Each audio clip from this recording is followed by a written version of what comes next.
Uptown Swing. Variations month. Well, right. That's us. These are the variations we did. Oh, We start with the classic ring variation. Syncopated or not? Syncopated? That's not. Then we do the bunny hops. Very fun and simple. Crisp time and ready to go. Then you can go out and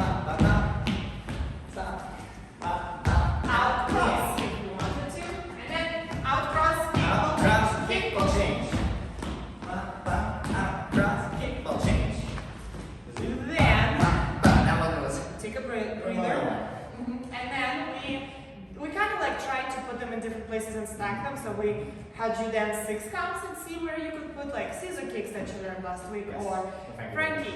Some places it doesn't really work, and that's fine. You try, you learn something.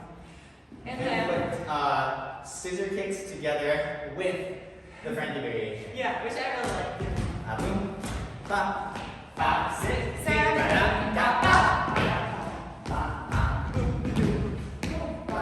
8, you can also do this. So just bunny hops and then finger. And I'm out of breath, and that's what we did. Bye bye.